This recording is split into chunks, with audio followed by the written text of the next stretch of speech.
Institute of Architects, estudió en MIT, el Instituto Tecnológico de Massachusetts, en 1982. En el 1988 funda Andrés Minucci Asociados, dedicado a la práctica de arquitectura y el urbanismo en San Juan de Puerto Rico, y en el 1992 fue presidente del Instituto Americano de Arquitectos Capítulo de Puerto Rico. En 2003 gana el primer premio en el concurso internacional para el diseño del Parque Metropolitano de Santiago, República Dominicana, y en el 2004 su obra Ventana al Mar es finalista en la Bienal de Arquitectura Iberoamericana. Su obra ha sido premiada no solamente en Puerto Rico, sino en ocasiones en premios fuera internacionalmente. Y el Premio Nacional de Arquitectura en la Bienal de Arquitectura de Puerto Rico en sus ediciones 2000 y 2001. Lo que hoy se da en el resumen de las labores que está haciendo Andrés como director del laboratorio. Empezamos con el enlace en Calle Martín Peña, lo que se denominó como los pasas de agua. Ese curso se dio en 402 con el profesor Oscar Oliver y el profesor Miguel Rodríguez Casella, ambos intervinieron. Posteriormente Andrés trabajó en lo que se llama Calles Completas, un proyecto con el AARP, en el que se busca que las calles se devuelvan al peatón. Eso Andrés podría ampliar mucho más que yo. Y tuvo participación en varias charlas con la Sociedad de Puerto Rico de Planificación, la Sociedad de Ingenieros de Transportación y el Instituto de Ingenieros del Colegio de Ingenieros de Puerto Rico. Andrés, en los años que ha estado impartiendo cátedra, nos ha probado ser un gran urbanista, un gran planificador, un gran arquitecto, desde la gran escala a la pequeña escala. Así que los dejo con él para que compartamos un poco de la presentación del día de hoy. Muchísimas gracias por estar aquí.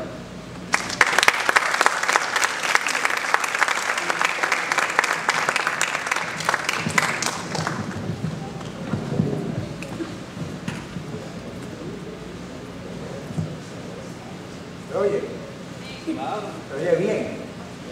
¿Seguro? Muy bien.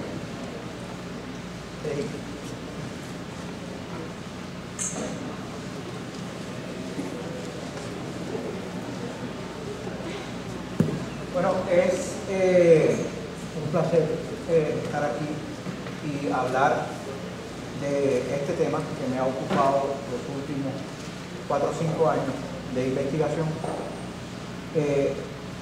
Antes de eso, quiero invitarlos a todos a una conferencia magistral mañana en la noche en la Escuela de Arquitectura de la Universidad de Puerto Rico. Luis Fernández Galeano, el director y editor de Arquitectura Viva y de AVE, Arquitectura y Vivienda, radicado en Madrid y probablemente uno de los conocedores extraordinarios de la arquitectura, no solamente en Iberoamérica, sino ciertamente en todo el mundo. Así que es un privilegio para nosotros poderlos tener en Puerto Rico. Así que los exhorto a todos para que vayan a su conferencia. Y va a ser a las 6:30 en el auditorio Jesús Eduardo Amaral de la Escuela de Arquitectura de la UP. Esta investigación comenzó cuando colaboré como director del segmento urbanismo de Docomón, Puerto Rico, hace unos años, y luego a través de una invitación de Jorge Lizardi para presentar una conferencia, pues armé una conferencia un poco diferente a esta, y luego a raíz de eso y la publicación de ese trabajo que debe estar saliendo a principios del año que viene,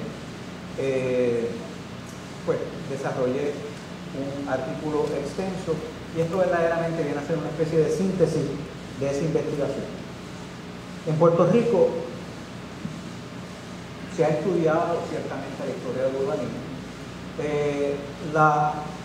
Probablemente la contribución más grande centra en el desarrollo del Viejo San Juan, particularmente por el profesor Aníbal Sepúlveda, que está acá con nosotros, pero verdaderamente la historia reciente, la historia del urbanismo del siglo XX, es algo que todavía es terreno fértil. Hay caminos que están siendo trazados y que están siendo estudiados, pero en la historia del urbanismo en el siglo XX es todavía una especie como de tierra fértil para exploración, investigación, etc. El tema que voy a tratar hoy, urbanismo moderno con la M super mayúscula, ¿verdad? Porque hay otras asignaturas pendientes que salen después de este estudio, que le podríamos llamar el urbanismo postmoderno, y ese es otro desarrollo que también necesita ser estudiado. Yo lo enmarco en dos crisis mundiales, desde el 1928 por un lado y en 1973. Así que esa especie como de bracket, que puede decirse que es una especie de marco, algo artificial, pero ustedes van a ver que hay unos marcadores muy importantes que establecen la razón por la cual armo ese marco de estudio en términos de tiempo. La conferencia se llama Urbanismo Moderno en Puerto Rico, 1928-73, de doctrinas abstractas a paisajes concretos. Y quiero comenzar tratando, y esto es una historia que estoy tratando de tejer para ustedes, piensen en tres eventos a finales de la década del 20 que marcaron la forma física del San Juan metropolitano. Esos tres eventos comienzan en el 1928, y estos son eventos que no están relacionados entre sí. En 1928, con la fundación del CIAM, Congreso Internacional de Arquitectura Moderna. Y el Congreso Internacional de Arquitectura Moderna número 1 se lleva a cabo en Las Arras, en Suiza, y marcó los 30 años, 3 décadas completas posteriores a su fundación. Este es el primer evento. Segundo evento, el mismo año, esto fue el Congreso del CIAM, fue en junio de 1928, en septiembre de 1928 tenemos el huracán San Felipe en Puerto Rico, categoría 5 en los años 20. Ustedes recuerdan lo que puede significar un categoría 5 en nuestro estado actual del siglo XXI. Imagínense la fuerza devastadora de un huracán categoría 5 en el 1928 en Puerto Rico.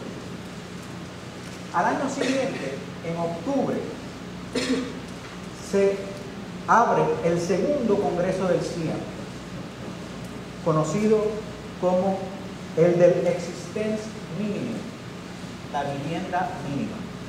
Pero el mismo día que abre este Congreso del CIAM, en Nueva York cae la Bolsa de Valores.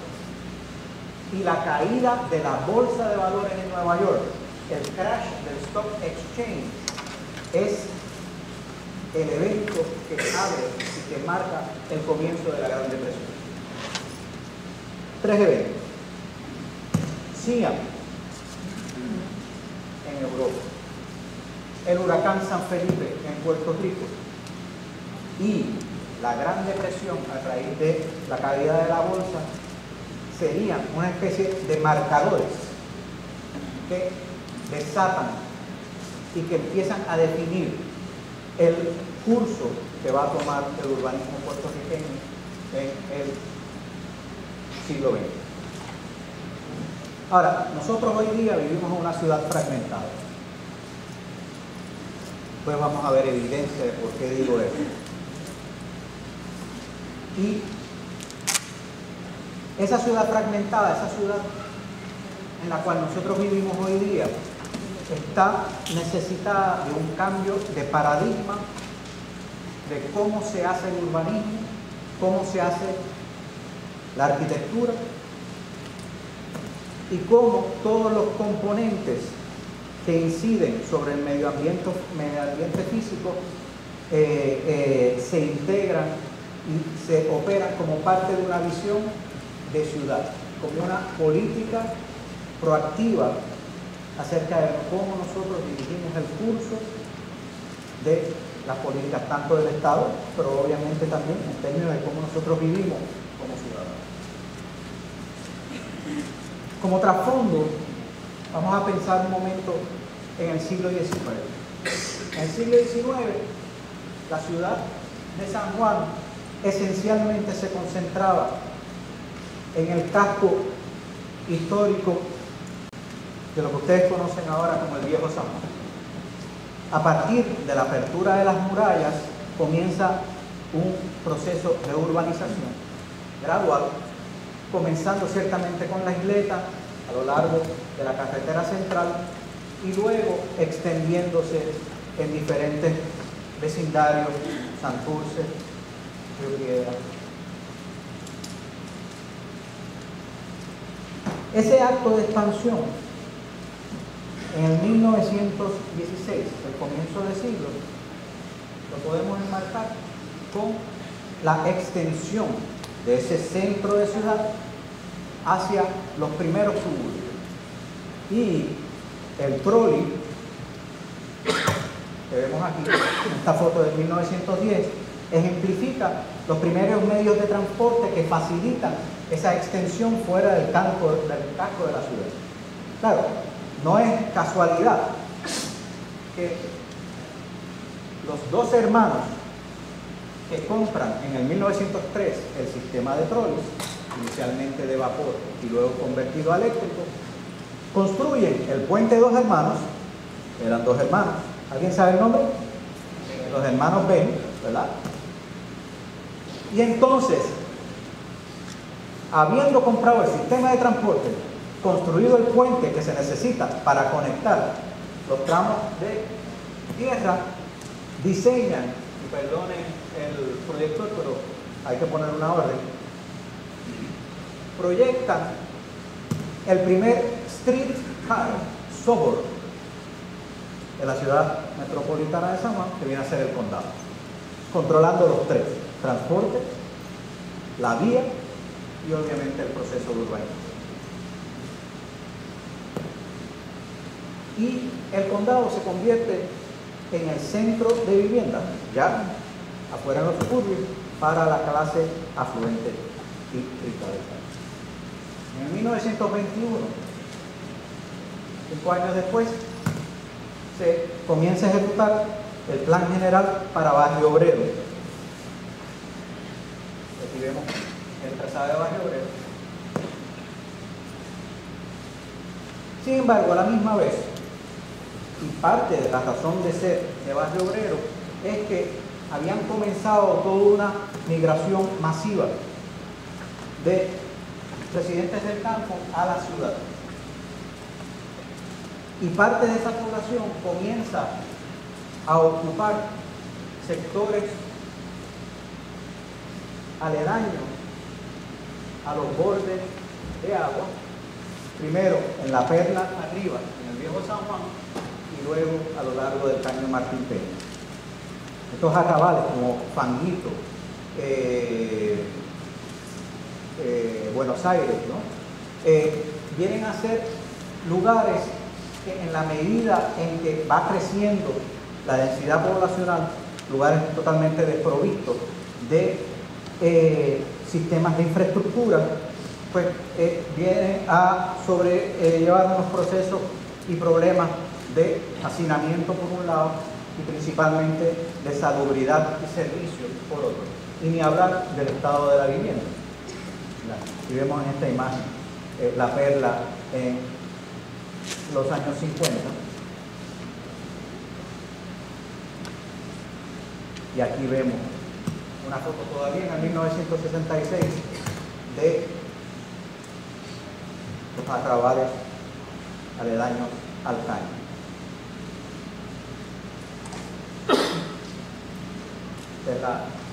Llamado Los Puentes. Así que imagínense en este estado físico el impacto de un huracán como San Felipe en el 1928. San Felipe, como les dije, es un huracán categoría 5 y cruza a Puerto Rico en diagonal. Aquí vemos la trayectoria de San Felipe. Extraordinario. Ahora, San Felipe no fue el único en la década del 30. San Cipriano, 4 años después, lo atraviesa longitudinal. Una devastación extraordinaria en ese momento en Puerto Rico.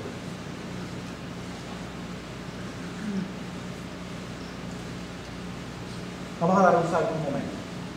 CIA en 1928 se funda como un instrumento de propaganda para avanzar la causa de la nueva arquitectura en Europa. Se funda por 2 franceses, Gabriel Gebertien a la izquierda y Le Corbusier a la derecha, y 2 suizos, Hans Schmidt a la izquierda y Siegfried Giedion a la derecha. Y como mencioné, en un espacio de 30 años, desde el 1928, el primer CIAM, el CIAM 10 en 1959, el CIAM controló la naturaleza del discurso arquitectónico, inicialmente en Europa y luego a nivel mundial.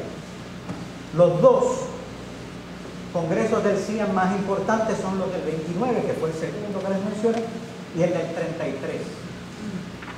El primero, la vivienda mínima, y el segundo, la ciudad funcional.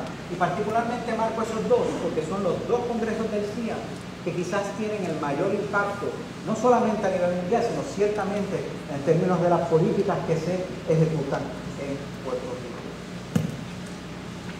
Este es el póster del Congreso del Existence Minimum, celebrado en Frankfurt. Y si bien el Congreso se centraba en la idea de la vivienda mínima, de la vivienda social, de cómo estructurar una vivienda que pudiese atender los problemas, obviamente, de viviendas relacionados a la devastación de la Primera Guerra Mundial, el Congreso también atendió un marco urbanístico. Y le dije que era organizado por Ernest May. Él trabaja un plan para Frankfurt, que es este plan que vemos aquí, que esencialmente se basa en la extensión de la ciudad, el ensanche de la ciudad a través de la compra de terrenos baratos, terrenos agrícolas afuera de la ciudad, a un costo de desarrollo y a un costo de precio de adquisición mucho más barato que la inversión dentro de la ciudad. ¿Les suena familiar eso, verdad? O sea, la idea de salir fuera de la ciudad como el nuevo territorio de expansión era una oportunidad para los desarrolladores y el Estado, ¿verdad?, poder conseguir precios más baratos y por ende poder financiar la vivienda asequible. ¿Cómo se conectaba esos 2 tramos entre los suburbios y el centro de la ciudad? A través de sistemas similares a los trolleys, el streetcar, nuevamente, similar al de los hermanos Ben en el condado. Ahora, Ernest May, del grupo de los suizos y los alemanes del CIAM, tenían una agenda social. Ciertamente creían en la arquitectura como un instrumento de cambio social. Y las posturas de ellos iban acompañados con posturas alineadas con procesos ciertamente de reforma social, de derecho del ciudadano, etc. Y el modelo que usa Ernest May para su extensión de Frankfurt sigue las ideas de la ciudad de jardín, ¿verdad?, del Garden City Movement que había promulgado Ebenezer Howard en su famoso libro de 1902, Garden Cities for Tomorrow.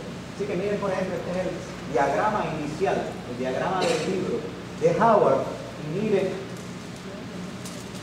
¿verdad?, una estrategia similar en el plan maestro que pone Ernest Mayr en Frankfurt. Ahora, en ese momento se empieza a crear una especie de separación dentro del CIAM. Los cambios en Alemania y en Europa en ese momento, empieza a haber unos problemas políticos en Alemania. No sé si ustedes reconocen este símbolo, ¿no? Que comienzan, sí, esto no es como un saludo así de hola, es otro tipo de saludo, que comienzan a alienar a los arquitectos progresivos, particularmente aquellos que tenían o trataban de empujar ideas de reforma social. Y arquitectos como Mayr, Hans Schmidt, etcétera, atraídos inicialmente por el ideal del constructivismo ruso y los trabajos, no solamente de los arquitectos, sino los propios trabajos inicialmente de Lenin, y luego, en este momento ya con Stalin, antes de que Stalin tuviese que revisarlo históricamente, ¿verdad? Van a trabajar a Rusia como parte de los planes de 5 años del gobierno ruso. Esencialmente eso deja un territorio fértil para Le Corbusier y los franceses, que tenían una idea muy diferente acerca de cómo hacer ciudad. Le Corbusier particularmente detestaba las ideas del Garden City, la ocupación del suelo y la forma urbana proyectada por Raymond Unwin y los que habían seguido las ideas de Howard. Él las consideraba que estaban todavía demasiado amarradas a las ideas del siglo XIX. Y Le Corbusier estaba proyectando la idea de edificios en altura levantados prácticamente tocando el suelo, donde entonces se podían aumentar y conseguir unas grandes densidades dentro de un sistema de parques y jardines que abandonaba esencialmente este modelo, que es el modelo de cuadra, calle, espacio público, por uno de objetos aislados en el paisaje.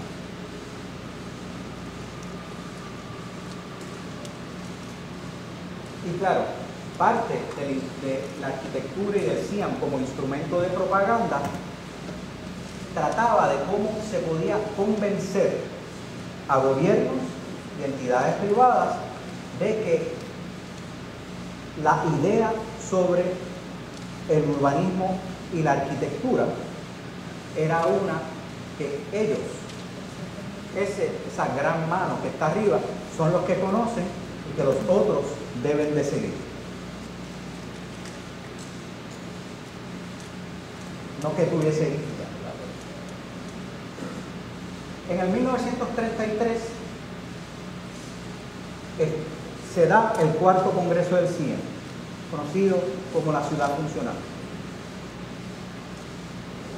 Y en ese congreso, Le Corbusier, ya habiéndose liberado de los suizos y de los alemanes, ¿verdad?, jugando el CIAM solito, produce el documento de la Carta de Atenas. La Carta de Atenas iba a marcar, o va a marcar, el desarrollo de la arquitectura y el urbanismo en los próximos años de una forma significativa. En la Carta de Atenas, Le Corbusier trata su texto llamándole doctrina, literalmente, usando el término doctrina, usando el término dogma. Y la dogma, o el dogma y la doctrina a seguir, dice el maestro, se centraba en la idea de separar las funciones tradicionales que conforman la ciudad. 4. El habitar, el trabajar, el recrearse y el circular en entidades autónomas independientes unas de las otras. Eso luego se vino a conocer como la segregación de funciones. Si ustedes piensan en una ciudad tradicional, vamos a decir una ciudad tradicional europea, porque con esa es la que estamos comparando acá, ustedes van a ver, o si piensan quizás en el viejo San Juan, para hacer una analogía local. la trama urbana y la trama del espacio público están vinculadas. Una no existe sin la otra. El sistema de calles y el sistema de bloques está vinculado. Uno no existe sin el otro. O sea, la idea de tramas, y vamos a extenderlo, la idea de usos, ¿verdad? Porque en un mismo edificio pueden coexistir usos comerciales, usos institucionales, usos de oficina y usos de vivienda. En la doctrina de la Carta de Atenas, esos debían segregarse.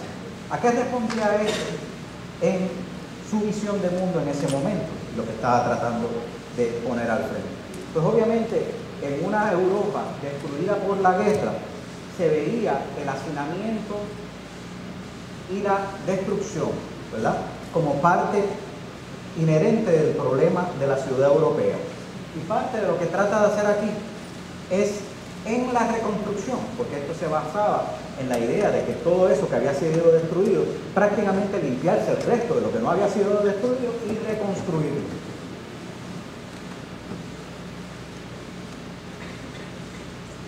Y en este diagrama del plan Guasam y la Virta Dios de Le Corbusier, que antecedían la Carta de Atenas, ya empezamos a ver cómo los elementos de circulación, ¿verdad?, viene por aquí, baja por debajo, el espacio público está arriba, uno no toca el otro, las unidades o los edificios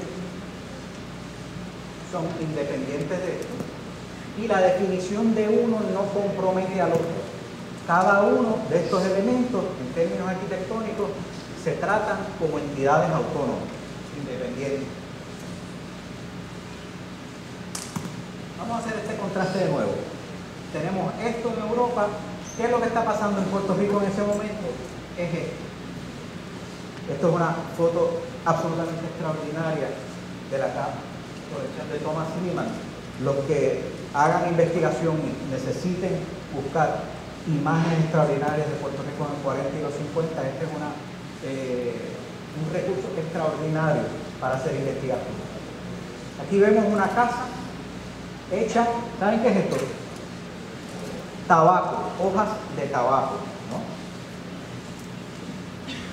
Ese era el Puerto Rico 1940. En las elecciones de 1938,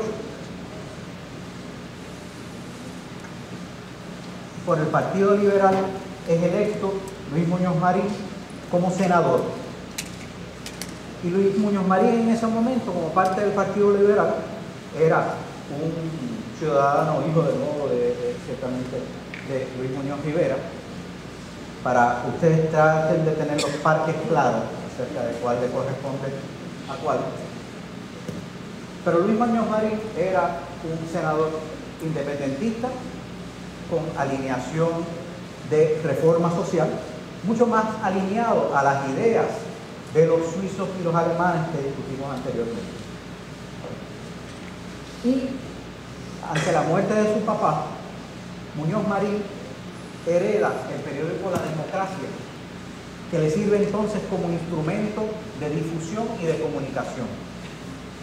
En La Democracia, Muñoz Marín usaba una periodista de nombre Ruby Black como corresponsal en Washington y le pide a ella, por la relación de Ruby Black con Eleanor Roosevelt, la esposa del presidente Roosevelt, que había sido electo en esa misma elección, que si ellos podían venir a Puerto Rico, estamos hablando del 1933, si podían venir a Puerto Rico a ver el estado de la situación del país a raíz de los huracanes y el estado de la pobreza.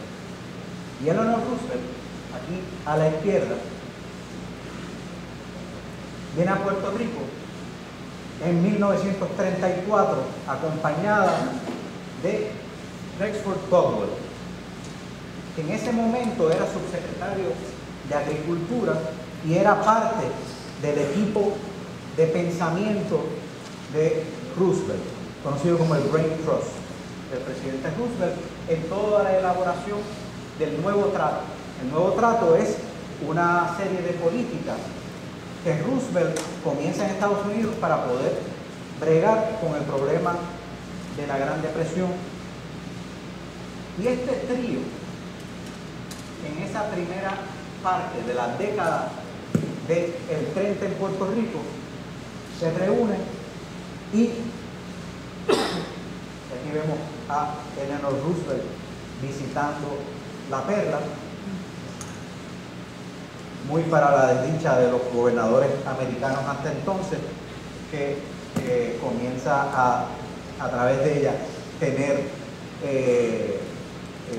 prensa que entonces empieza a hablar del estado de pobreza y de deterioro que había en Puerto Rico, y todos los gobernadores que en ese momento habían sido señalados de la mano como un premio, ¿verdad?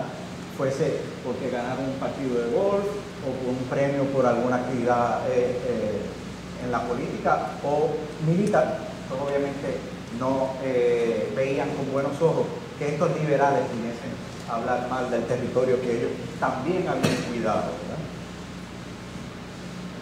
Y esta es la foto de 1936 del área que le enseñé antes, y este es todo el centro de los arrabales en el área metropolitana. Aquí vemos también una foto del 48, toda la ocupación del suelo. Y unas imágenes probablemente muy similares a las que vio Eleanor Roosevelt en esa visita de ella del 1934. Eleanor regresa a Estados Unidos y le dice al presidente: hay que hacer algo sobre esto. Y Roosevelt entonces incorpora a Puerto Rico en los programas que ya estaban establecidos en Estados Unidos para bregar con el problema de la Gran Depresión a través de sus programas del Nuevo Trato. Roosevelt había instituido 3 programas que son particulares y que debemos de mencionar. Primero, se llama la WPA, ahí era donde trabajaba Jack Delano y otras personas que vinieron acá a Puerto Rico. Pero los 2 más importantes son el Acta del Seguro Social y el segundo es la FHA. La FHA, Federal Housing Administration, se encarga entonces de poder asegurar préstamos hipotecarios para poder facilitar la compra de la vivienda. Y la FHA hasta hoy día todavía marca y domina el estado de la producción de la vivienda en Estados Unidos y en Puerto Rico.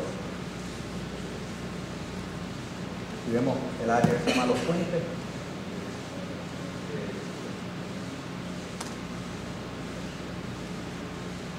En 1938, Roosevelt nombra a Tocqueville como el director del Resettlement Authority. Y a través de eso, forman 2 programas en Puerto Rico que son importantes: la PRA y después la PRERA, que son instrumentos de ayuda, por un lado económica y de comida, y por otro lado de construcción. Y a través de los programas de la PRA se desarrolla un programa de nueva vivienda para sustituir la vivienda que podía ser susceptible a los problemas de huracanes y de seguridad estructural por nueva vivienda construida en hormigón.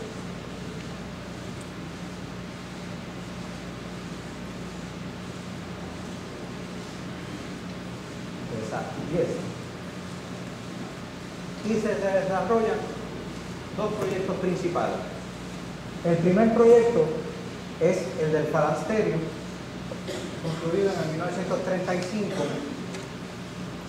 diseñado por Ramírez de Arellano, que queda, para los que no sepan, en Puerta de Tierra, en camino al Viejo San Juan. Es un proyecto de 216 unidades de vivienda organizadas con un patio comunal, estilo Art Deco, ¿no? En 1935. Y todavía está en muy buenas condiciones. El segundo proyecto es la urbanización Roosevelt, 1934 y 35. Que era un proyecto de 2.300 unidades de vivienda, también a través de la PRA, y que combinaba un gran número de modelos y de usos mixtos dentro del conjunto. El proyecto de la urbanización Roosevelt también seguía el modelo similar a las ideas del Garden City, de la ciudad de jardín que habíamos hablado anteriormente. Y estas son algunas de las modelos de unidad, nuevamente en estilo Art Deco, que ven aquí la PRA.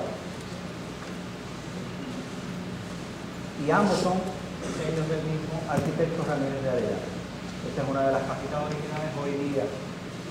Todavía se ven algunas que son, se leen absolutamente en su condición original. En el 1941, Muñoz Marín asciende a presidente del Senado y Roosevelt nombra a Tocqueville como gobernador de Puerto Rico. Tocqueville, economista, miembro de su brain trust, contrastaba radicalmente con los otros gobernadores que había tenido Puerto Rico antes, que eran o militares o, de nuevo, premios entre amigos, ¿no? Y Muñoz Marín, este dúo de Muñoz Marín y Tocqueville reforman el gobierno en un plazo cortísimo. Estos son 2 años aquí, después hay un salto aquí con este. Pero en 1941 arman la Autoridad de Fuentes Fluviales. En el 42, la Junta de Planificación, la Corporación de Fomento Industrial y el Departamento de Transportación y Obras Públicas. Y ya luego de todo el terminar, en el 45 se completa esta renovación de la estructura gubernamental con la Autoridad de Acueductos y Alcantarillados. Ahora, esta era una visión centralista de la administración gubernamental. Antes, muchas de estas funciones recaían dentro del gobierno municipal. Inclusive, el Departamento de Educación en este momento no existía. Verdaderamente había school boards organizados y estructurados en cada uno de los municipios, ¿no? Pero esta visión centralista dominó, ciertamente desde la posición de gobierno de Tocqueville, la estructura del gobierno de Puerto Rico. Y si miran en cada una de estas, con la excepción de la Junta de Planificación y el Departamento de Transportación, estas 3 en el medio son corporaciones públicas que le permitían entonces al Estado poder hacer, por un lado, ejecutar política pública, pero a la misma vez crear proyectos y tener una agilidad en términos de sus finanzas que era diferente a los ministerios de gobierno tradicionales. A final de la década del 40, el Muñoz Marín, de esta imagen, cambia al Muñoz Marín de esta imagen. Y este es el comienzo del Estado Libre Asociado en 1952, a través de la Ley Habilitadora 600. Parte de la intención términos arquitectónicos de Muñoz, y esto hay que estudiarlo más, pero podemos hablar en términos generales, trataba de la idea de cómo la arquitectura moderna podía utilizarse como símbolo del nuevo Puerto Rico. Vamos a ver, la arquitectura del Spanish Revival, esa arquitectura con las tejas que vemos en Puerta de Tierra una vez salimos del viejo San Juan, del resurgimiento español, como le llaman, y la arquitectura neoclásica había sido utilizada por los gobiernos de la colonia como símbolo de su poder. Por otro lado, la arquitectura Art Deco era símbolo de la administración de Roosevelt en los 30 y de los programas asistenciales. Así es que, similar a Kubitschek en Brasil o Nehru en India, Muñoz adopta la arquitectura moderna como la puesta al frente, la imagen del nuevo Puerto Rico.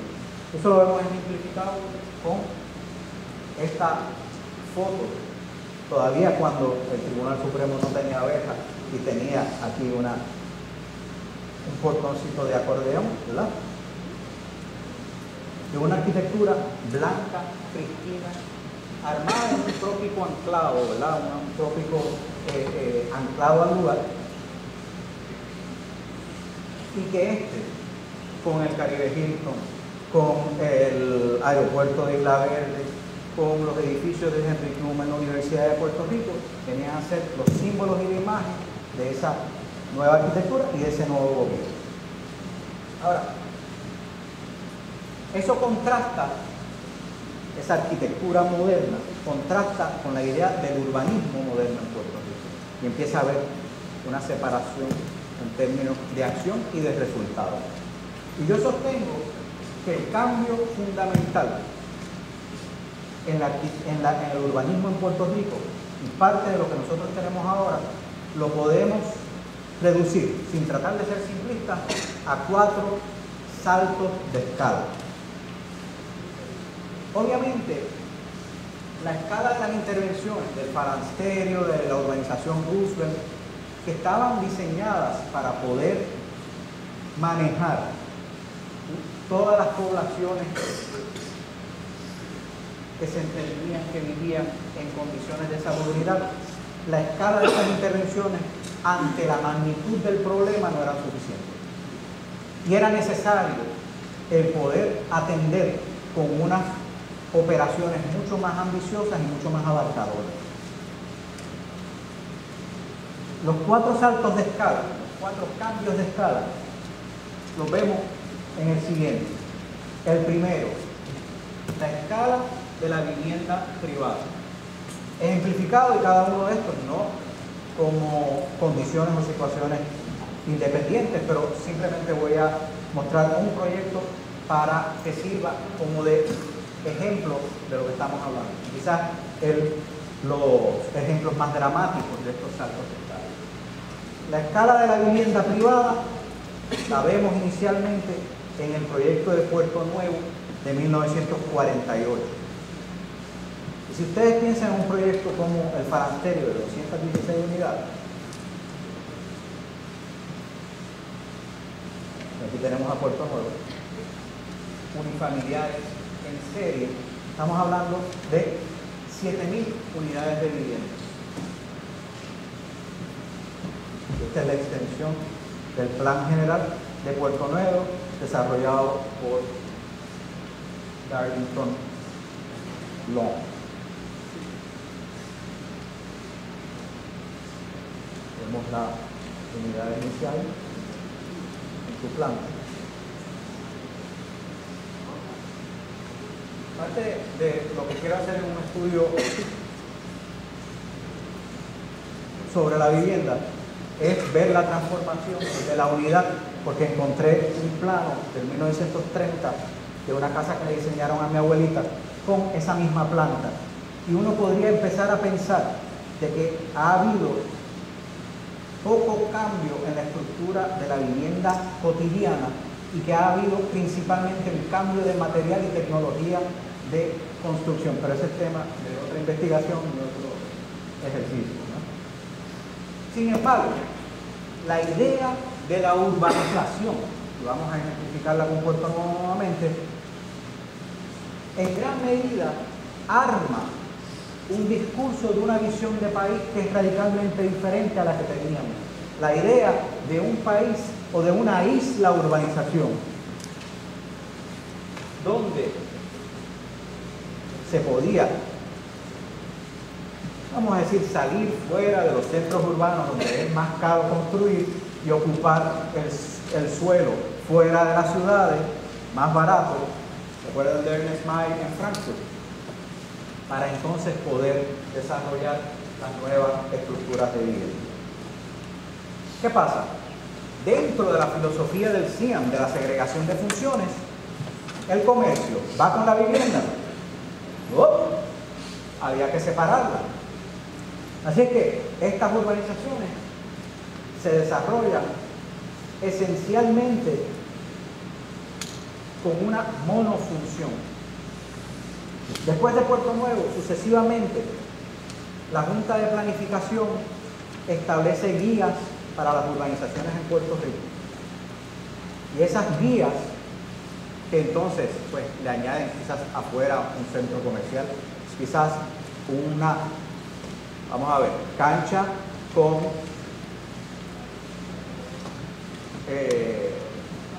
parque de pelota y centro comunal, ¿verdad? Como las facilidades públicas, pero eminentemente desarrollan un modelo de urbanización que es en el que casi todos nosotros, con pocas excepciones, nos hemos criado. La segunda es salto de escala. Si la primera fue el salto de escala de la vivienda privada, este es el salto de escala de la vivienda pública, ejemplificado por la construcción de Llorens Torres en el 1953, que vemos desde aquí hasta acá. En el 1929, Walter Gropius había desarrollado unos estudios que él llamó estudios para edificios en altura con espacios verdes. Y este tipo de barra lineal, de nuevo, miren la fecha, 1929, empezó a dominar la transformación del CIAM del movimiento moderno al estilo internacional. ¿Cuál es la diferencia entre el movimiento moderno y el estilo internacional? Que el estilo internacional, si seguía un dogma, si seguía una doctrina, decía que esa doctrina había que seguirla, no importa dónde fuese la arquitectura. Y entonces podemos imaginarnos este proyecto en Alemania, 1930,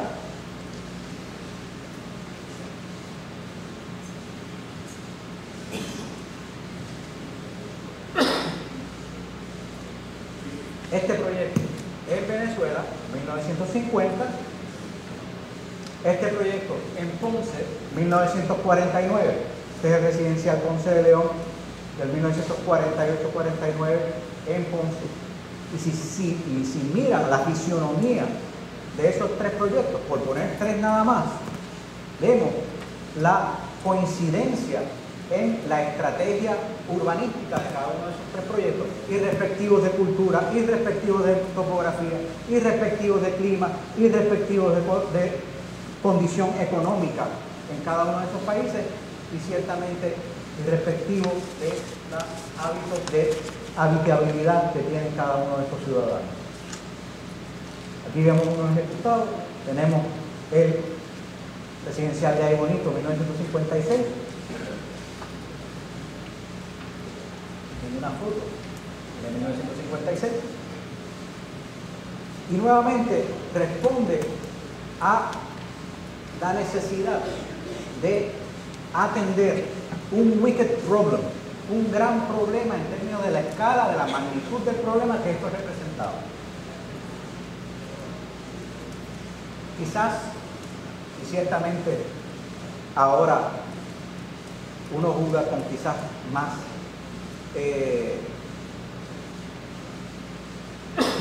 menos tacto de lo que uno haría en aquel momento, ¿verdad?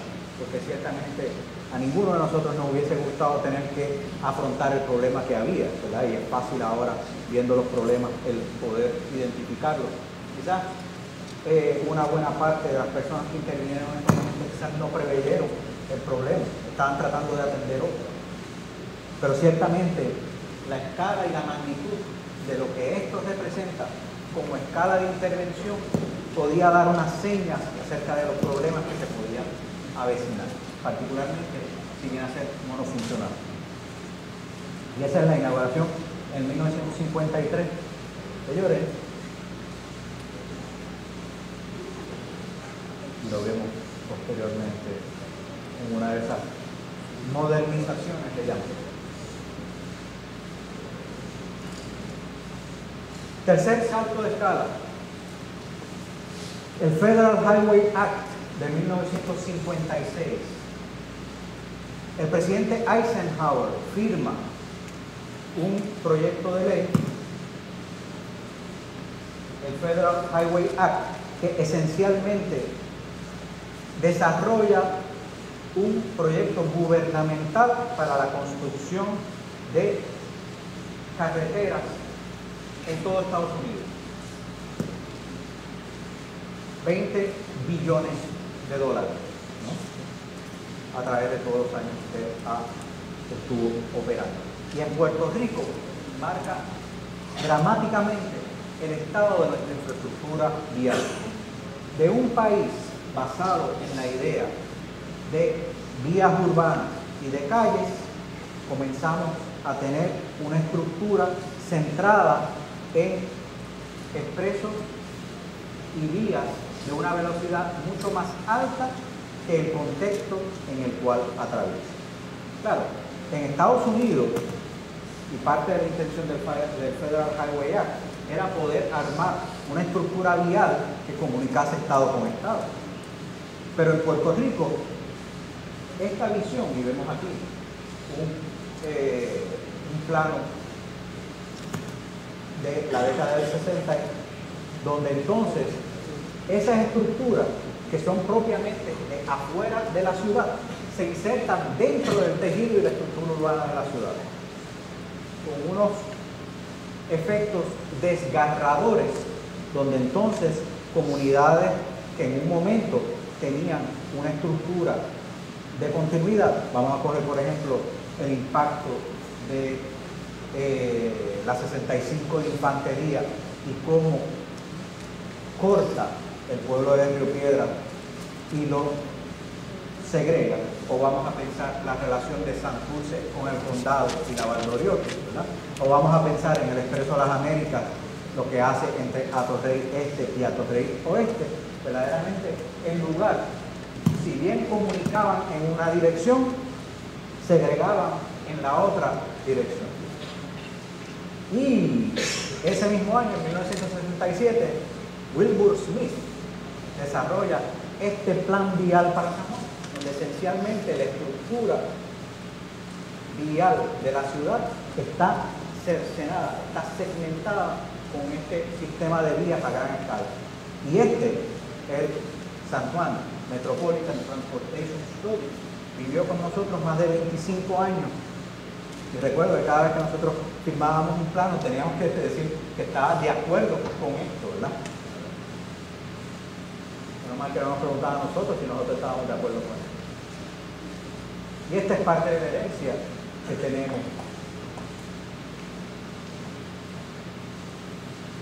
de ese salto de escala. El último salto de escala, el número 4, la escala del comercio. Así que tenemos el primero, la escala de la vivienda privada, las urbanizaciones, la escala de la vivienda pública, los residenciales, la escala del sistema vial, los expresos, y cuarto, la escala del comercio, el impacto de los centros comerciales. 1967, fuimos 48, 53, 56, 67. 1967 se funda o se completa la primera fase de Plaza Las Américas. El primer shopping center cerrado en Puerto Rico. ¿Vemos ahí? Aquí vemos uno de los saltos de escala anteriores que vimos, el residencial de muchos canales adyacentes. Y fíjense que ya nosotros podemos empezar a identificar con esta foto el impacto de la segregación de funciones en Puerto Rico. Vivienda pública, solamente vivienda pública, demarcado y definido. Comercio, solamente comercio, demarcado y definido. Tenemos la vía, miren la vía que viene por ahí. El tercer salto de escala.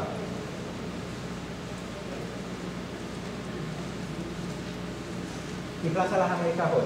Plaza Las Américas hoy tiene 2.2 millones de pies cuadrados comerciales, 11.000 estacionamientos.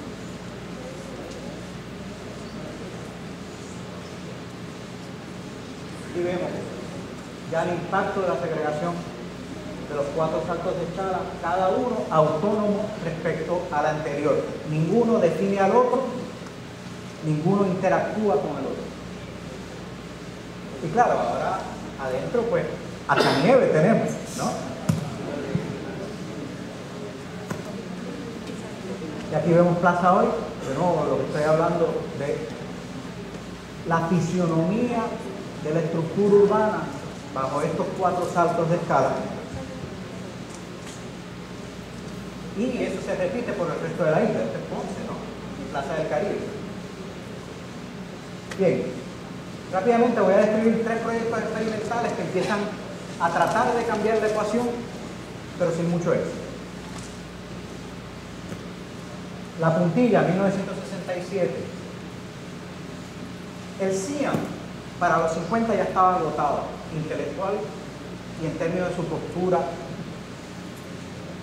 y su convicción. Y jóvenes como Allison y Peter Smithson comienzan a retar la idea de la segregación de funciones.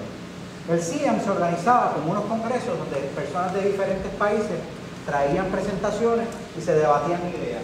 Y en este, del grupo Mars de Inglaterra, de donde eran Allison y Peter Smithson, que en este momento tendrían 27, 28 años, traen este grid donde la idea de el circular lo cambian por street, lo ven arriba, y la idea del habitar lo cambian por house. Street y house, y calle y casa, de nuevo, son términos cotidianos, son términos que nosotros entendemos, es parte del ciudadano común. Y parte de lo que había tratado Le Corbusier con el dogma de la doctrina era separarse de lo cotidiano, porque eran los que sabían. En el separar y el ponerse como los que tienen el depósito de la sabiduría, les permite controlar. Parte de lo que están haciendo los Smithsons es la idea de crear o rearmar, la idea de identificarse con la vivienda, identificarse con el vecindario, identificarse con la calle. Por otro lado, el grupo del norte de África hace algo más radical todavía. Y es que en esta, del grupo Gama de Casablanca, en Marruecos, ellos empiezan a mirar a la vivienda popular, aquella que el movimiento moderno había tratado de erradicar, aquellos que en Puerto Rico habían tratado de eliminar para poder entonces construir las estructuras de vivienda pública. Los marroquíes, como George Candilis, que trabajaba en la oficina de Le Corbusier, empiezan a mirar cómo viven las personas en asentamientos populares, como le llamaban. Y fíjense en este diagrama, claro, eso es una revolución en el CIAM, porque le está diciendo aquello que nosotros queremos erradicar y echar para el lado, lo estamos empezando a mirar para aprender de él, ¿no? En 1959, estos jóvenes que pertenecían a un grupo llamado el Team 10, porque la habían puesto para organizar el CIAM 10, declaran al CIAM muerto. Aquí tenemos a Allison y Peter Smithson, tenemos a Aldo Banay acá riéndose, tenemos la cruz de CIAM, se liquidó. Y empezamos a ver dentro de ese grupo una nueva actitud sobre la arquitectura. Vamos a mirar esto por un momento porque es importante mencionarlo. Fíjense que aquí vemos la pieza edificada, vemos otra acá, y el espacio público está definido por el espacio construido. Nuevamente, uno está embricado con el otro, uno está entrelazado con el otro. Sin el espacio construido, sin el edificio construido, el espacio público no existe. solamente eso, sino que tenemos la definición de la calle también entrelazada a ese sistema. O sea que circulación, calle, ¿verdad? Circulación y calle. Componente construido y componente de espacio abierto se hacen uno. ¿Recuerdan lo que estaba hablando del viejo San Juan? Y de cómo en el viejo San Juan las calles, los edificios, las manzanas y el espacio público se entrelazan.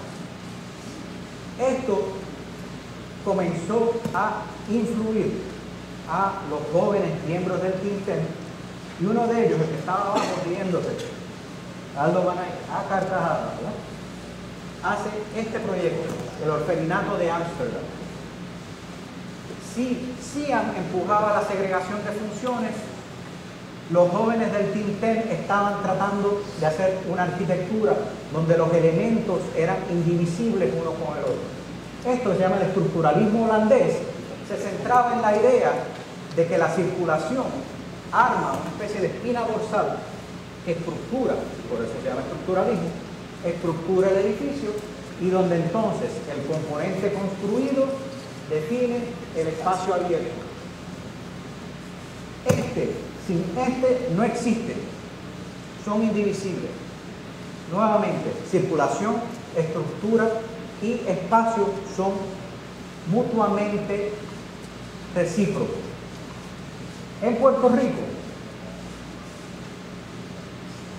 tenemos la construcción de la puntilla como el elemento extramuro del viejo San Juan, y parte de las iniciativas de la Cruz en este momento, y probablemente, bueno, no probablemente, ciertamente desastrosas para nosotros hoy día, supuso la demolición total de la puntilla y de todas las estructuras que eran grandes almacenes que tenían el puerto de San Juan, con miras a redesarrollarlo para la ubicación alternativa de residentes de los arrabales, particularmente del área aledaña en el área de Puerta de Tierra y arriba en La Perla, para reubicarlos en la puntilla. Y Jan Wampler, que no lo vemos aquí, este es Carlos Alvarado con Albert Mayer mirando la maqueta de la puntilla. Jan Wampler, en aquel momento que trabajaba para la Cruz, desarrolla este edificio o este proyecto que se llama Proyecto de la Puntilla, 1967. Y si vemos el proyecto de Banay a la izquierda y vemos el de Wampler a la derecha, vemos que los dos son proyectos Mad Buildings, como se llama esto, donde de nuevo se entrelazan las funciones, se entrelazan la relación entre la circulación, lo edificado y lo natural y el espacio abierto. En este caso, Jan, emulando los patios y las plazas del viejo San Juan, pues utiliza la estructura del Mad Building para crear un vecindario altamente complejo que entonces sirve como andamiaje, como marco donde las diferentes personas de los arrabales que vendrían acá podían completar su vivienda utilizando materiales de diferentes tipos. Claro, a mí me parece irónico el demoler la puntilla para entonces hacer un proyecto de autoconstrucción en la puntilla, ¿no? El proyecto, por un lado, en términos financieros, y por otro lado, en términos de su complejidad de ejecución, pues nunca se hizo. El segundo proyecto experimental, el año siguiente, es el de Habitat Puerto Rico.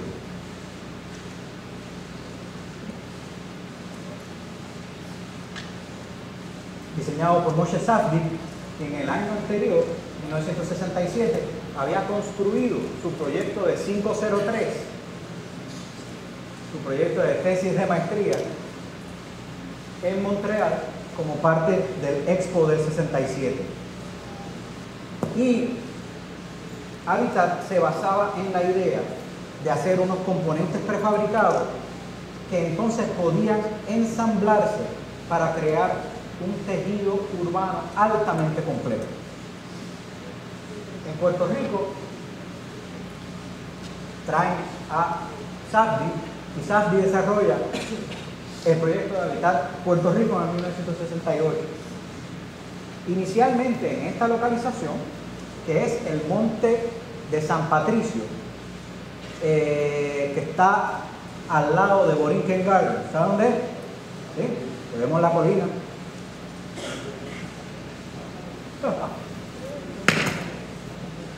Basado en unos módulos hexagonales armados con grúa y ensamblados para crear un ambiente altamente completo.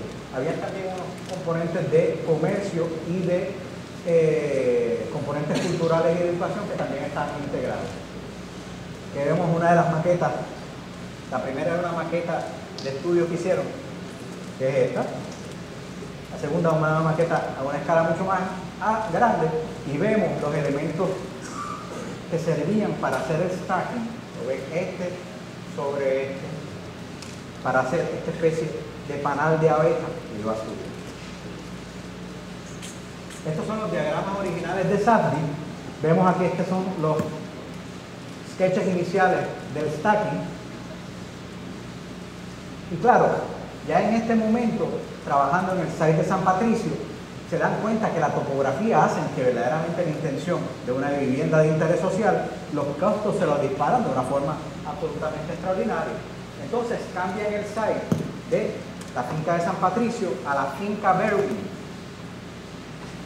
algo más plano, aunque todavía en la finca Berwyn había algo de topografía, pero no nada tan peludo como este.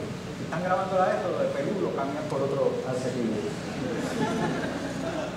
Y aquí vemos este proyecto en construcción. Vemos algunos de los módulos arriba siendo prefabricados en sitio.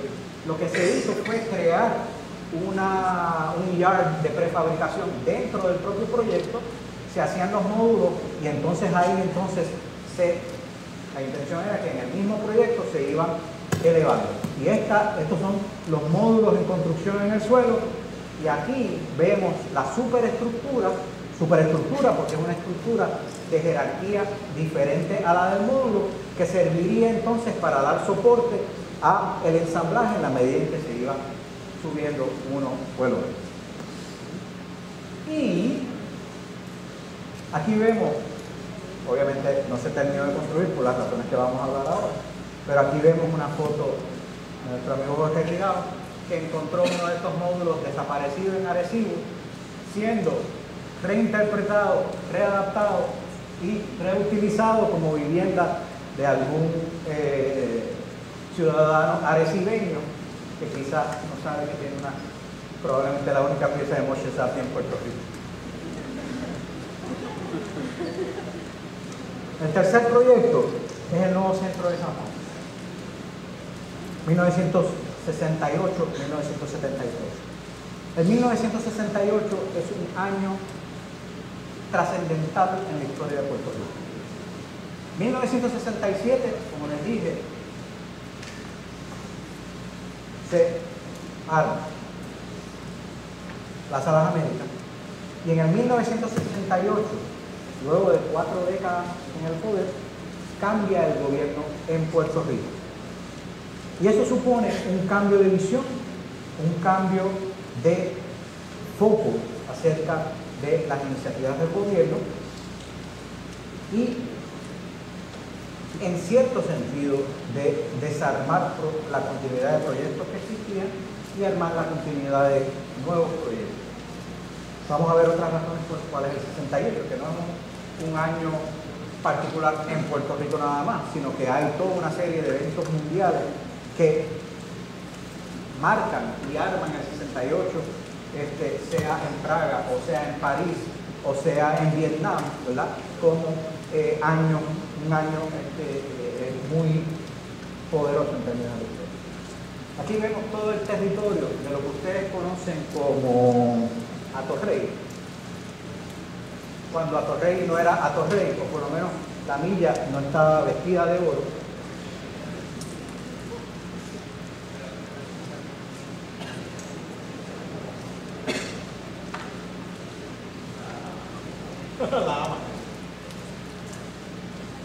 ¿Están claros dónde están aquí? ¿Saben lo que es esto? ¿Dónde está el Coliseo ahora? Coliseo abierto.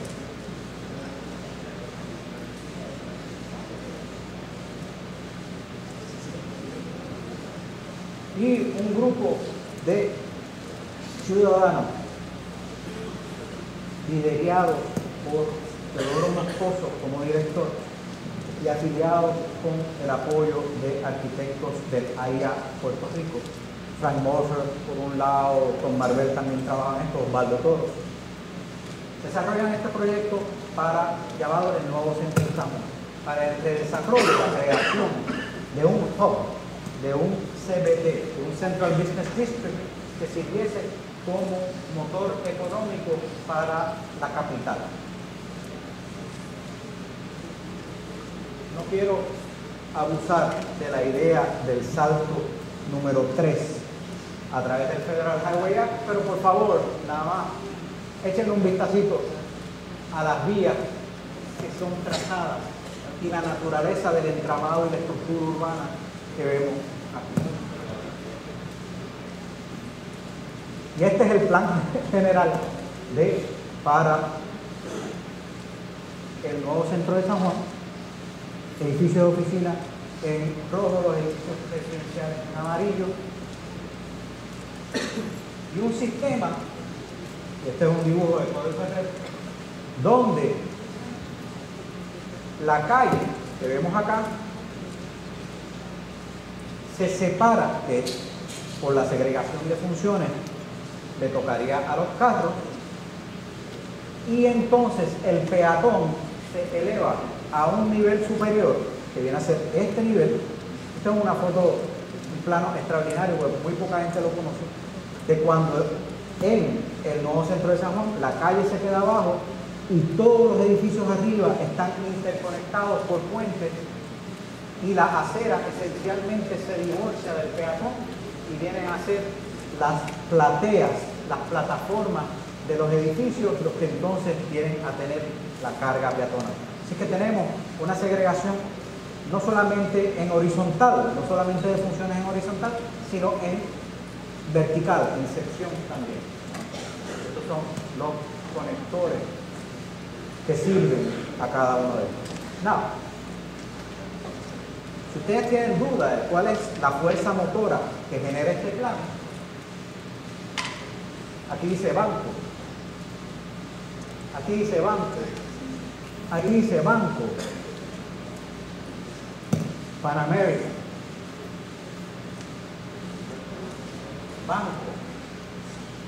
banco, el Chase. Así que esto verdaderamente era un motor económico monofuncional.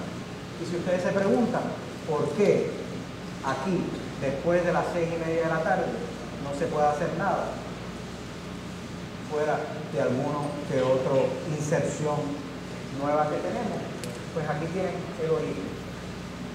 La segregación de funciones puesta en Puerto Rico vista. Y aquí vemos esta sección de la segregación de funciones y de la experiencia ciudadana segregada en vertical dentro de este nuevo universo urbanístico creado para el nuevo centro de San Juan. Y acá vemos las plataformas superiores, miren, sistema de movilidad abajo, los carros aquí, los peatones acá y los de uso arriba. Y no por yo ser malo ni nada de eso, pero si eso no tiene nada que ver con esto, pues yo combato el crimen vestido de Batman por la noche cuando yo salgo aquí.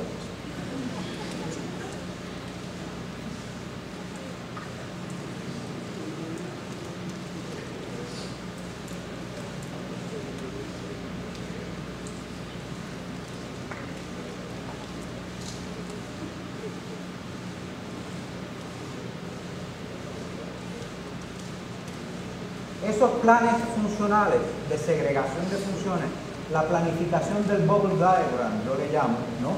La vemos ejemplificada aquí, porque entonces este es el diagrama de zonas del nuevo centro, la restitución del caño arriba, y aquí vemos el residencial público, el centro comercial y la vía rápida entre medio, 1970, perdón. ¿Qué para todo esto? ¿Cuál es el fin del urbanismo moderno? La caída de la bolsa del 1973, provocada por la crisis del petróleo del mismo año. La crisis del petróleo sale a Estados Unidos a apoyar a Israel en la guerra de Yom Kippur, y los estados árabes le imponen un embargo de su producción de petróleo a Estados Unidos, provocando una crisis inicialmente en Estados Unidos, pero que después tiene repercusiones mundiales. Así que nuestra historia del urbanismo en Puerto Rico abre con una caída de la bolsa y una crisis, y cierra y termina con la caída de la bolsa y una crisis. Esto desplomó los mercados en Puerto Rico y los mercados en Estados Unidos. Al mismo tiempo, la idea de la barra y del residencial monofuncional, ejemplificado en Estados Unidos por Cruz Daigo, construido en el 1954, el mismo año, al año siguiente, de Llorens Torres, llega a su crisis en el 1971, cuando el New York Times escribe lo siguiente: Today, 1971, Cruz Daigo is a case study in misery. 3/4, 3/4 partes of its 2,800 apartments, la mitad de Llorens, stand empty. Rows of abandoned windowless buildings loom against St. Louis' skyline like a modern ghost town. Yamasaki, el arquitecto, Yamasaki's galleries, ill-lighted and unpainted, are havens for junkies and muggers. Y el efecto de esto y toda la crisis que representa se ejemplifica en la demolición de Cruz Daigo el año siguiente, en 1972, donde se implosiona totalmente el residencial. Gente como Charles James y Peter Blake señalan esto o lo ejemplifican como el fin de la arquitectura moderna, y ejemplifican como el fracaso de la arquitectura moderna en nuestra ciudad. Ahora, ¿es el fin del urbanismo moderno o no? Nosotros vivimos con los resultados de esos 4 saltos cristales todos los días. Vivimos en una ciudad fragmentada. Nuestras urbanizaciones no solamente son núcleos monofuncionales, sino que ahora, y estos son el conglomerado de San Francisco, Santa María, San Ignacio, los rojos son los puntos de entrada, ¿verdad? Se tienen que aislar y segregar aún más de su entorno, amplificando el efecto de la segregación funcional en Puerto Rico, porque no solamente entonces es una segregación funcional, sino que es una segregación de clases en las cuales nosotros vivimos. Si esta es San Francisco, este simplemente es el portón de Valdrich, porque si bien una cosa es segregar urbanizaciones que se diseñan como piezas aisladas, otra cosa es tú ponerle portones a la ciudad, a lo que es el tejido urbano cotidiano de los distritos en que se forma la ciudad. Esta continuidad es lacerada y el privado allá adentro está reclamando algo que le pertenece al público, que pertenece a todos nosotros. En el residencial público, la naturaleza de la mano dura lo ha creado otro elemento segregado, y no solamente segregado, sino ocupado.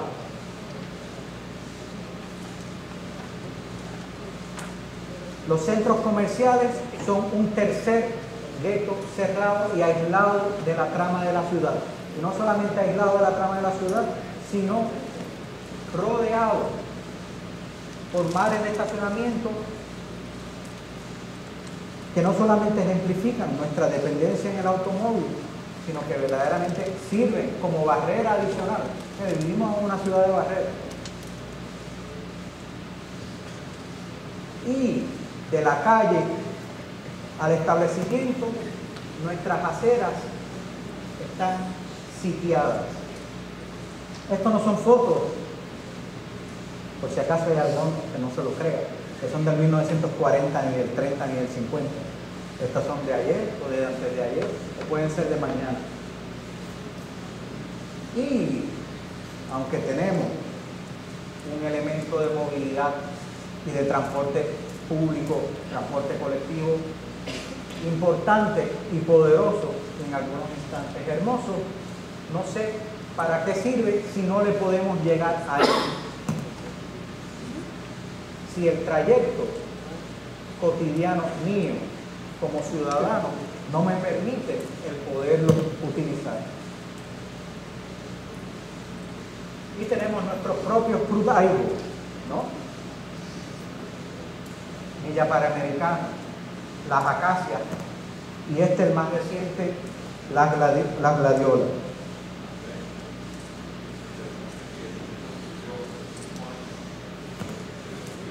Ajá. Y quiere decir que las lecciones no son aprendidas. Así que, para terminar, empecé diciendo que nosotros necesitamos un cambio de paradigma.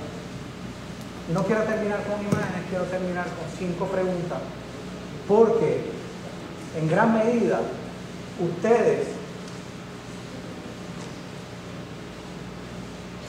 en el mejor de los casos como arquitectos, pero en el mucho mejor caso como ciudadanos, son los que tienen la llave para poder atender el problema que tenemos como parte de experiencia. Así es que el primero dice, ¿cómo podemos insertar una nueva visión sobre la vivienda en la ciudad? Y por ende, de su forma física, diversidad de tipos, mecanismos de inversión y financiamiento, de manera que se redefina el sentido de vecindario como inclusivo y no exclusivo y se atienda una gama más amplia de la población.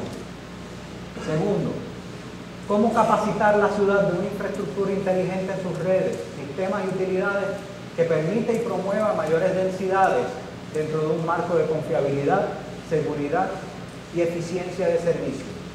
Si en Puerto Rico sopla algo que no es un huracán y nosotros tenemos una semana sin energía, obviamente hay unos problemas de infraestructura donde esa confiabilidad, seguridad y eficiencia de servicios no existen.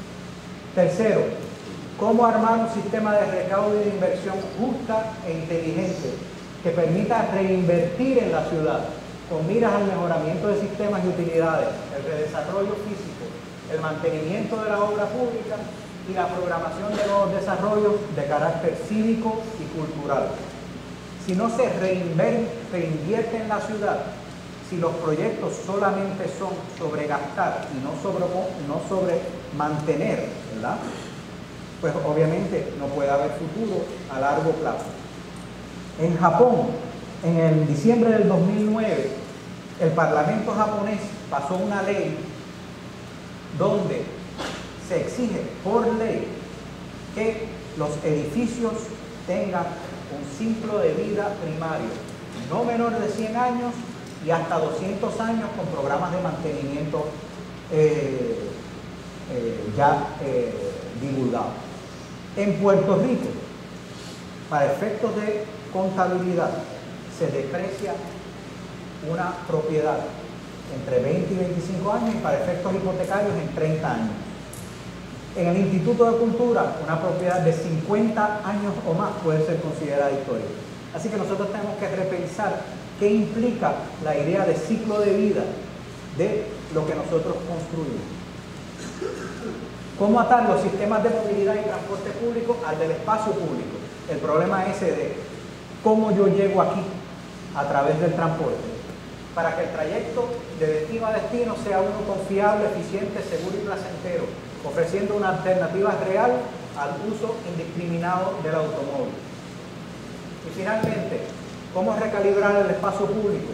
Calles, aceras, plazas, parques y jardines en nuestras ciudades, su calidad, forma y programación, de manera que opere como un sistema continuo e integrado y no como uno de intervenciones o elementos aislados y desvinculados. En otras palabras, que el espacio público realmente sirva como sede de lo cotidiano y eje central de nuestra vida en ciudad. Gracias.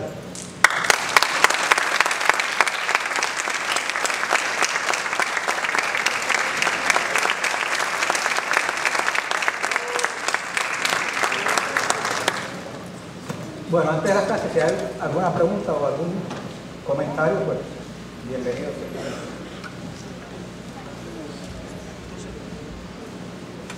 En mi nuevo estudiante de Nueva Juárez, 4 preguntas de hecho en algunos casos. Pregunta.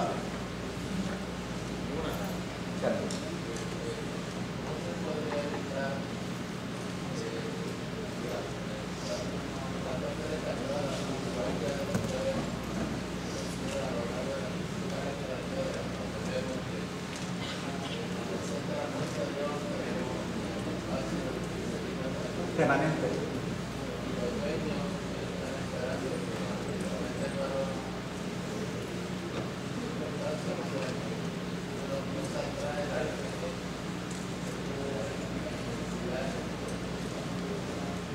Eso es en los espacios permanentes a las vías. Bueno,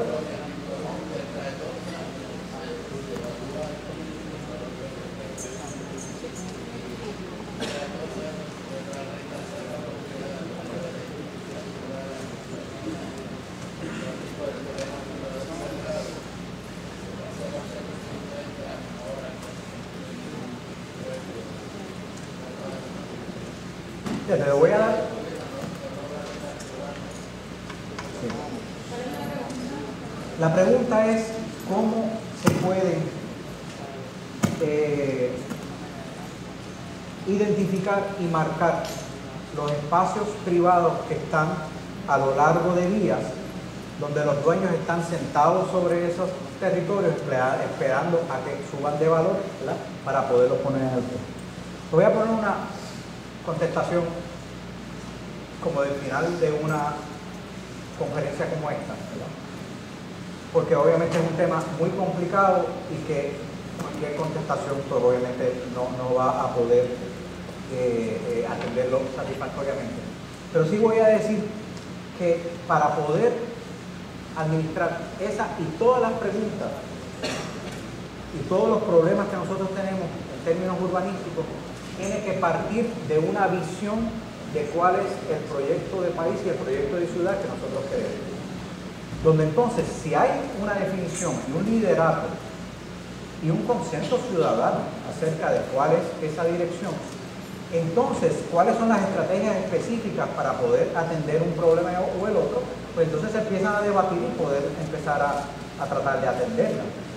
Pero nosotros hemos visto a menudo de que se tratan de atender problemas puntuales como ese, aislados de una visión más amplia, que sea el motor que verdaderamente nos lleva a poder entonces establecer las estrategias.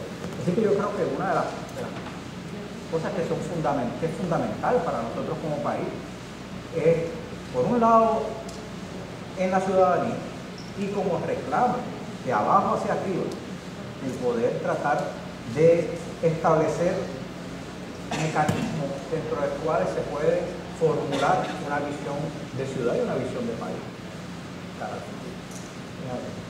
Darwin.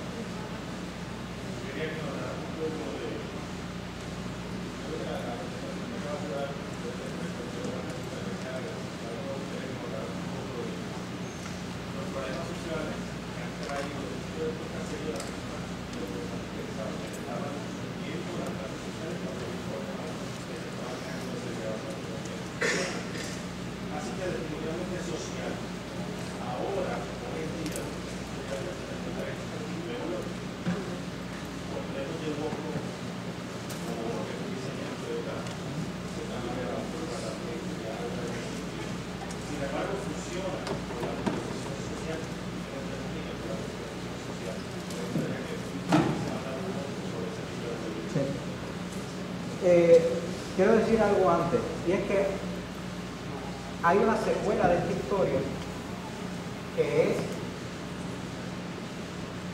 parte de ángulos de investigación también poco estudiados. Después del 73, en los 80, en Puerto Rico se empieza a mirar el urbanismo de forma diferente. Hay ejercicios sobre un urbanismo figurativo como contrapropuesta a el urbanismo abstracto que vimos aquí, que hay que estudiar y hay que aprender.